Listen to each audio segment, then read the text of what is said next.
06 Imagine un instant. Tu es au cœur de la Seconde Guerre mondiale. Les balles sifflent au-dessus de ta tête. L'air sent la poudre, la boue et la fumée. Et dans tes mains, une arme américaine. Une arme qui a été conçue, testée, perfectionnée pour une seule chose, survivre. Et faire en sorte que l'ennemi, lui, ne survive pas. Ce que tu vas découvrir aujourd'hui, c'est l'arsenal complet des États-Unis durant la Seconde Guerre mondiale, des fusils légendaires aux lance-flammes dévastateurs, en passant par des pistolets secrets, des mines silencieuses, et des armes si terrifiantes qu'elles ont marqué l'histoire à jamais. Reste jusqu'à la fin parce que certaines de ces armes vont te laisser sans voix. Fusil et carabine, l'âme du soldat américain. On commence par les fusils et carabines. Le M1 Garand. Le général Patton lui-même l'a décrit comme le meilleur outil de combat jamais conçu par l'homme. Ce fusil semi-automatique en calibre 30-6 a littéralement changé les règles du jeu sur le champ de bataille. Pendant que les soldats allemands ou japonais devaient réarmer manuellement après chaque tir, le fantassin américain pouvait enchaîner 8 coups aussi vite que son doigt pouvait appuyer sur la gâchette. Pas de levier à manipuler. Pas de temps perdu. Juste 8 balles de puissance brute, tirées à une vitesse que l'ennemi n'avait jamais vu venir. C'est ça, l'avantage décisif. La carabine M1, légèreté, efficacité. La carabine M1 a été conçue pour ceux qui avaient besoin de plus qu'un pistolet, mais ne pouvaient pas se permettre le poids d'un fusil de combat complet. Les soldats du soutien logistique, les chauffeurs, les officiers de liaison, tous avaient besoin d'une arme maniable, légère et efficace à courte portée. Avec son calibre 30 plus léger, la carabine M1 était parfaite pour ça.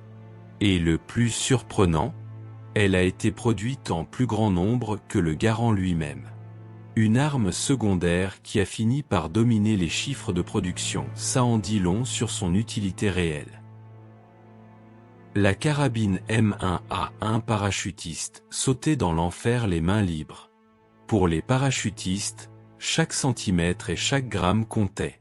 Impossible de sauter avec un fusil encombrant qui risquait de se coincer dans le harnais. La solution? La carabine M1A1 version parachutiste. Avec sa crosse pliante en fil métallique, elle se glissait contre la poitrine du soldat pendant le saut. Dès que les pieds touchaient le sol, souvent en territoire ennemi, souvent de nuit, le soldat était immédiatement opérationnel. Pas de temps à perdre à déplier, à préparer, à chercher son arme dans le noir. C'était un luxe qui, dans ces situations, sauvait des vies. Le Springfield M1903A3, le vétéran de la Grande Guerre. Héritage de la Première Guerre mondiale, ce fusil à verrou était encore largement utilisé au début du conflit. Plus lent que le Garand, certes, mais précis, fiable, robuste. Les soldats qui le portaient savaient qu'ils ne les lâcheraient pas, peu importe les conditions. Au fil de la guerre, le Springfield M1903A3 a évolué vers un rôle plus spécialisé, celui de lanceur de grenades. Monté avec un dispositif adapté, il permettait d'envoyer des grenades bien au-delà de ce qu'un bras humain pouvait atteindre. Un vieux fusil, un nouveau rôle. L'armée américaine ne gaspillait rien. Le Springfield M1903A4 Sniper, la mort silencieuse. Prends le Springfield standard. Retire les hausses et guidons. Fixe une lunette de visée précise. Et voilà, tu viens de créer l'un des systèmes de sniper les plus redoutés de la guerre. Le M1903A4 portait la mort à des distances où l'ennemi ne pouvait même pas voir d'où venait le coup. Dans les forêts d'Europe ou les jungles du Pacifique, un seul tireur d'élite avec ce fusil pouvait paralyser toute une unité ennemie pendant des heures. La précision comme arme psychologique. C'est ça, le pouvoir du sniper. Le M1917 Enfield, le héros oublié. On en parle peu. Et c'est une injustice. Le fusil Enfield M1917 armait plus de soldats américains durant la Première Guerre mondiale que le Springfield lui-même. Robuste, précis et disponible en grande quantité, il a été ressort des entrepôts pour la Seconde Guerre mondiale, utilisé pour l'entraînement des recrues, la garde des arrières, et massivement fourni aux Alliés. Ce fusil discret a joué un rôle crucial sans jamais recevoir les lauriers qu'il méritait. Le fusil Johnson M1941, le rival atypique. Si le Garand était la star officielle, le Johnson M1941 était le rebelle talentueux qu'on n'attendait pas. Son innovation principale ? Un chargeur rotatif qui permettait de réapprovisionner l'arme avec des lames chargeurs, même avec la culasse fermée. Une flexibilité rare pour l'époque. Les marines du Pacifique l'ont adopté avec enthousiasme au début de la campagne. Peu produit, mais vivement apprécié par ceux qui l'ont utilisé. Une arme pour les connaisseurs. Pistolet mitrailleur, la puissance à courte distance. Passons maintenant au pistolet mitrailleur. Le Thompson M1A1, version de guerre simplifiée. Pour accélérer la production en temps de crise, les ailettes de refroidissement décoratives et la poignée de chargement supérieure ont été supprimées. Le résultat ? Une arme moins belle, mais tout aussi meurtrière. Chambré en .45 ACP, une munition lourde et dévastatrice, le Thompson M1A1 était une terreur dans les combats rapprochés. En immeuble, dans une tranchée, dans les ruelles d'un village européen, à courte portée, il n'y avait rien de plus efficace. Son seul défaut ? Son poids. Le porteur toute une journée en patrouille, c'était une épreuve physique à part entière. Le Thompson M1928A1, le Tommy Gun légendaire. Avant les simplifications de guerre, il y avait l'original. Le Thompson M1928A1, avec sa poignée de chargement montée sur le dessus et son fameux compensateur de recul. C'était une arme magnifiquement usinée, conçue avec soin, presque luxueuse pour une arme de guerre. Mais cette qualité avait un prix, littéralement. Trop coûteux à produire en masse, il a rapidement été remplacé par des versions plus économiques. Mais dans les mains des premiers soldats américains entrés en guerre, ce Tommy Gun était l'incarnation de la puissance américaine. Le M3 Gris Gun l'est mais redoutablement efficace. Moche. Rudimentaire. Fabriqué en acier embouti. Si le Thompson était une Cadillac, le M3 était une camionnette de chantier. Les soldats l'ont surnommé le Gris Gun, le pistolet à graisse, parce qu'il ressemblait exactement à l'outil qu'on trouve dans un garage. Mais ne vous laissez pas tromper par les apparences. Sa cadence de tir plus lente le rendait plus contrôlable. Il était fiable, léger à produire, et coûtait une fraction du prix du Thompson. Dans une guerre industrielle où les chiffres de production décidaient du vainqueur, le M3 était exactement ce qu'il fallait. Le M50 Racing, le raté du Pacifique. Sur le papier, le Racing M50 semblait prometteur. Précis, compact, bien conçu. Mais la guerre ne se gagne pas sur le papier, elle se gagne dans la boue, le sable et l'humidité. Et dans les conditions brutales du Pacifique, le Racing s'est révélé catastrophiquement peu fiable. Les marines se retrouvaient régulièrement à forcer manuellement la culasse pour que l'arme fonctionne. Imaginez ça en plein combat. Une arme qui tombe en panne au pire moment possible. Le Racing a survécu à la guerre, mais pas à sa réputation. Pistolet et revolver, le dernier recours. Parlons maintenant des pistolets et revolvers. Le M1911A1, le sidearme légendaire. Ce pistolet semi-automatique en calibre .45 est peut-être l'arme de poing la plus célèbre de l'histoire militaire américaine. Sa balle lourde infligeait un arrêt immédiat. Robuste, fiable, précis à courte portée, il est resté le pistolet de service standard de l'armée américaine pendant plus de 70 ans. 70 ans. Aucune autre arme de service n'a tenu aussi longtemps.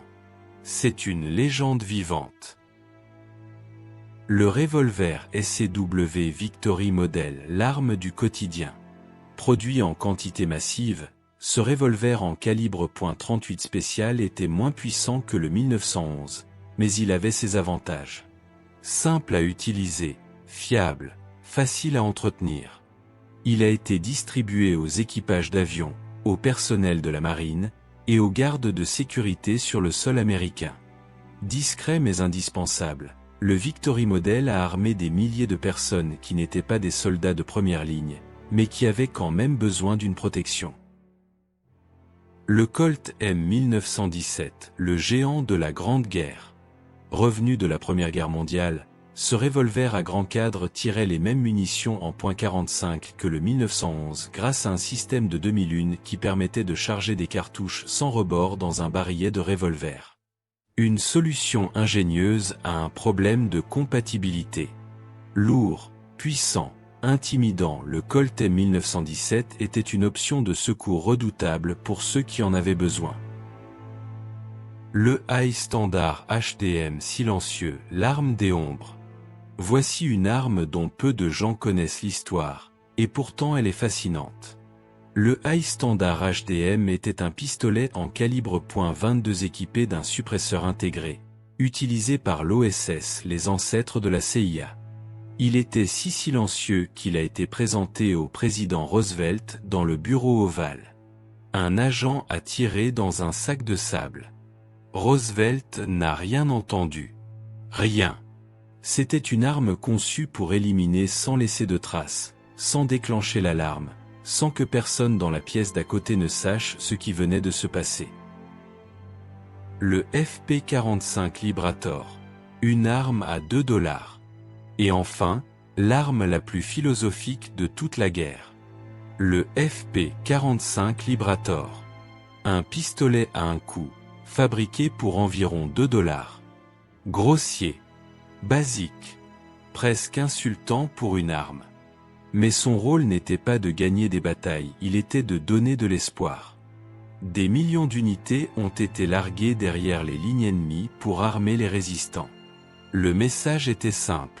Prends cette arme. Approche-toi d'un garde allemand. Récupère son fusil. Et bats-toi. Un pistolet à $2 pour déclencher une révolution. C'est ça, la guerre psychologique. Mitrailleuse, la puissance de feu absolue. Place maintenant aux mitrailleuses.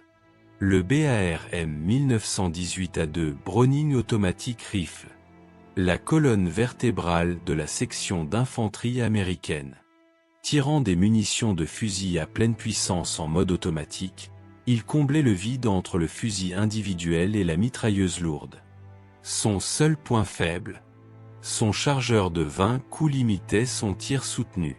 Mais entre les mains d'un servant expérimenté, le BAR était un outil de suppression redoutable. La mitrailleuse M1919A4 Browning, la bête polyvalente. Montée sur trépied, la M1919A4 était la mitrailleuse moyenne refroidie par air de l'armée américaine. Fiable, précise, et bien plus légère que les anciennes versions refroidies par eau, elle nécessitait quand même une équipe pour être opérée efficacement. Mais une fois en position, elle fournissait un appui-feu soutenu capable de couper une attaque ennemie dans son élan. La M1919A6, la mitrailleuse qu'on portait à bout de bras. Les ingénieurs ont eu une idée audacieuse. Et si on pouvait transformer cette mitrailleuse sur trépied en arme portable par un seul homme?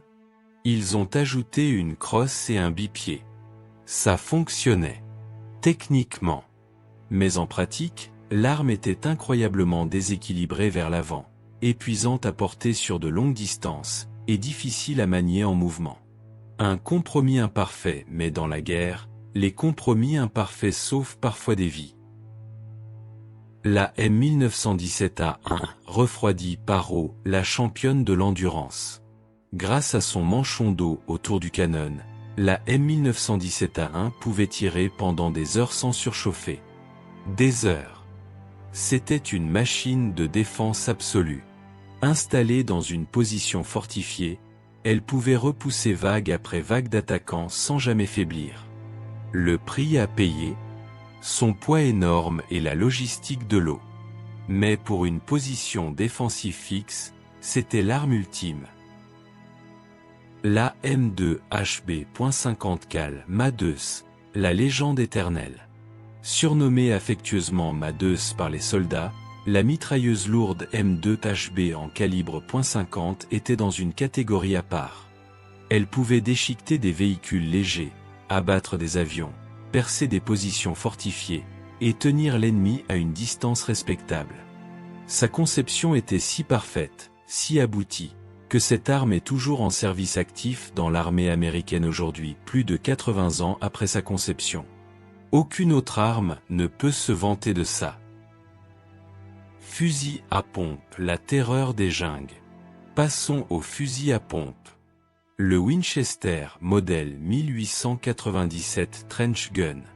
Avec son chien extérieur et sa capacité de tir en rafale, il suffisait de maintenir la gâchette enfoncée et de pomper pour tirer coup après coup. Ce fusil était une arme de terreur pure dans les combats rapprochés. Son bruit seul suffisait à faire réfléchir. Dans les tranchées de la Première Guerre mondiale, les Allemands avaient demandé son interdiction. En vain. Et il a ressurgi en force dans la seconde. Le Winchester modèle 12, l'élégance mortelle. Version affinée et sans chien extérieur du fusil de tranchée, le modèle 12 était élégant, robuste et extrêmement fiable. Dans le Pacifique, où la jungle dense réduisait les distances d'engagement à quelques mètres, les fusils à pompe étaient une arme de choix. Le modèle 12 était l'outil parfait pour ce type de combat brutal et instinctif. L'Itaka 37, l'ami des gauchers et des enragés. Sa particularité? L'éjection des douilles par le dessous. Ce système gardait la chambre propre dans des conditions de boue et de sable extrêmes, et rendait l'arme utilisable indifféremment de quel côté on tirait. Gaucher, droitier, peu importe. Dans les conditions de combat du Pacifique, cette fiabilité valait de l'or. Le Stevens 520, le garde fidèle. Reconnaissable à son receveur en bosse caractéristique, le Stevens 520 était solide, prévisible et fiable. Souvent utilisé pour la garde des bases et des installations, il a néanmoins vu sa part d'action sur les lignes de front. Un outil sans glamour, mais qui faisait son travail sans jamais se plaindre. Arme anti-char et support léger, David contre Goliath. Maintenant, parlons des armes anti-char et de support léger. Le bazooka M1A1. Révolutionnaire pour son époque. Pour la première fois dans l'histoire, un fantassin ordinaire pouvait détruire un char ennemi à lui seul. Ce lance-roquette portable tirait une charge creuse capable de percer le blindage par effet de chaleur concentrée. Mais attention, le souffle vers l'arrière était dévastateur pour quiconque se trouvait dans la trajectoire. Tenir la position derrière un bazooka, c'était autant de courage que d'en tenir la gâchette. Le fusil sans recul M18, le canon à l'épaule. Introduit tardivement dans la guerre, le M18 de 57 mm était une idée brillante dans sa simplicité, vider les gaz vers l'arrière pour annuler le recul, et permettre à un seul soldat de tirer l'équivalent d'un obus d'artillerie depuis son épaule.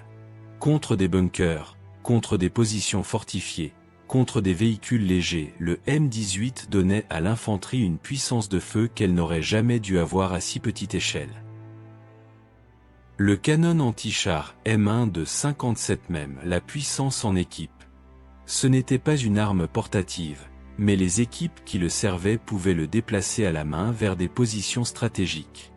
Version sous licence du canon britannique 6 livres, le M1 de 57 mm donnait à l'infanterie américaine une capacité anti-char sérieuse, capable de neutraliser les blindés ennemis à des distances respectables. Le canon M3 de 37 mm, le Pop Gun. Au début de la guerre, le M3 de 37 mm était déjà dépassé face au blindage allemand moderne. Les soldats l'avaient surnommé Pop Gun, le pistolet à bouchon, un surnom qui résume son efficacité contre les Panzers. Mais dans le Pacifique, c'était une autre histoire. Chargé de cartouches à mitraille, il était redoutablement efficace pour démolir les bunkers japonais. Une arme inadaptée sur un front, indispensable sur l'autre. Le lance-grenade M7, l'artillerie de poche. Une simple fixation au bout du canon du M1 Garand, et le fantassin ordinaire devenait une unité d'artillerie légère à lui seul.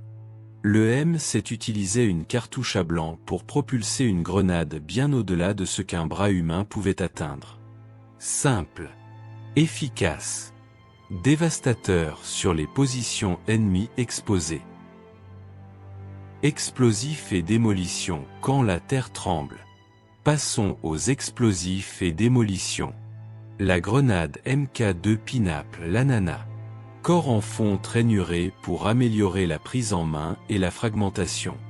Simple, efficace, mortelle. C'était la grenade standard de l'armée américaine pour nettoyer les tranchées, les bunkers et les positions ennemies. Son surnom venait de sa forme, et une fois que tu comprends pourquoi, tu ne l'oublies plus jamais.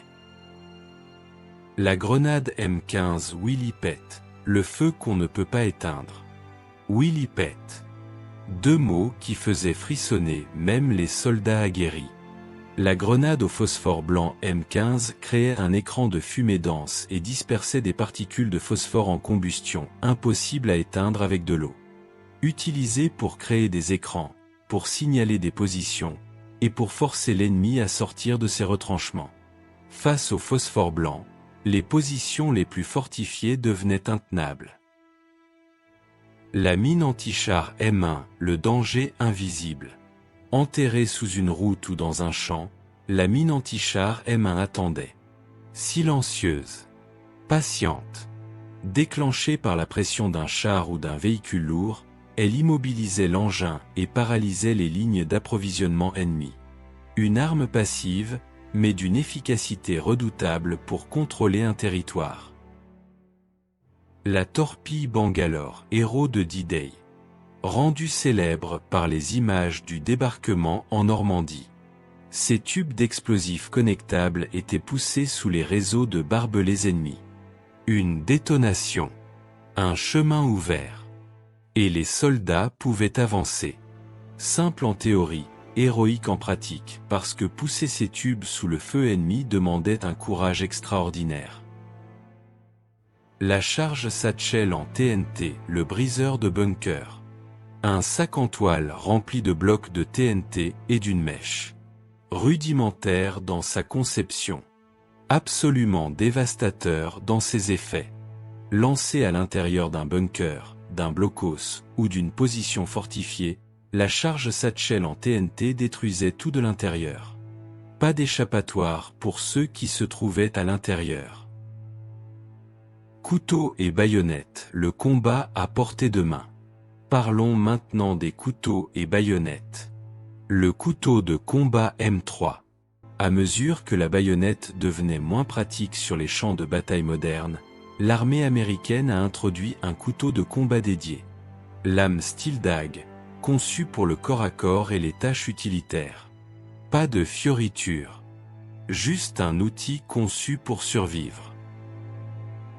Le Kbar USMC Mark II, la légende marine. Si tu ne devais retenir qu'un seul couteau de cette guerre, c'est celui-là. Le KABAR des marines est probablement le couteau militaire le plus célèbre de l'histoire. Assez robuste pour ouvrir des caisses de munitions. Assez tranchant pour le combat rapproché. Les marines l'adoraient. Ils le portaient partout. Et beaucoup l'ont gardé toute leur vie après la guerre. Une légende taillée dans l'acier. La baïonnette M1 Garand de l'E accent aigu E à la lame. Initialement livrée avec une lame de 40 cm, presque une épée, la baïonnette du M1 Garand a été raccourcie à 25 cm pour plus de praticité. Montée au bout du fusil, elle restait une arme psychologique et physique redoutable pour l'assaut final. Voir une ligne de soldats avancer à la baïonnette, c'était une image qui brisait le moral des défenseurs.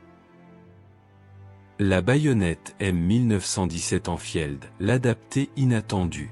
Longue comme une épée, cette baïonnette d'origine était conçue pour le fusil Enfield. Mais elle avait une particularité surprenante, elle s'adaptait parfaitement aux fusils à pompe Winchester de tranchée. Un accessoire de la Première Guerre mondiale qui a trouvé une nouvelle vie dans les jungles du Pacifique. Le couteau de tranchée M1918 marquit la brutalité à l'état pur. Relique de la Grande Guerre, ce couteau était conçu pour une seule chose, tuer silencieusement et efficacement. Sa poignée en laiton servait de poing américain. Son pommeau pouvait servir de massue. Donné aux parachutistes et aux Rangers pour les missions de neutralisation silencieuse, le M1918 marquis était l'outil des situations où aucune erreur n'était permise. Mortier et lance-flammes, l'artillerie de l'infanterie. Et enfin, mortier et lance-flammes. Le mortier M2 de 60 mm, l'artillerie de poche. Petit, léger, transportable par une équipe de 2 ou 3 hommes, il permettait de lancer des obus explosifs sur des ennemis cachés derrière des crêtes ou dans des tranchées. Ce que le fusil ne pouvait pas atteindre, le mortier le réglait. Le mortier M1 de 81 mm, le grand frère dévastateur.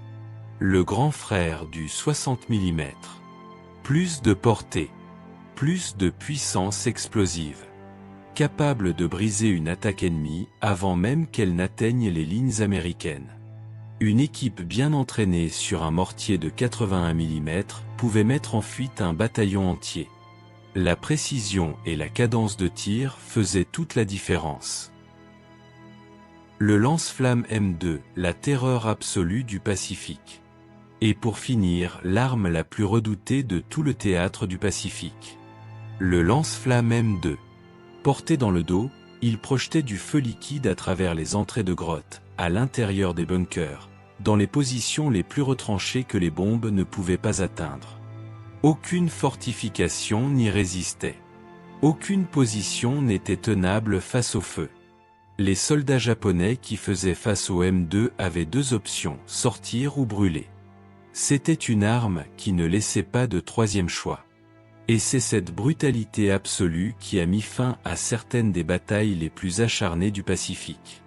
Si tu as regardé jusqu'ici, tu sais maintenant ce qui a réellement armé la victoire américaine durant la Seconde Guerre mondiale. Pas une seule arme, mais un arsenal entier, pensé pour chaque situation, chaque terrain, chaque ennemi. Abonne-toi et active la cloche parce qu'on a encore beaucoup d'histoires comme celle-ci à partager avec toi. Et dis-nous en commentaire, laquelle de ces armes t'a semblé la plus dangereuse et la plus impressionnante ?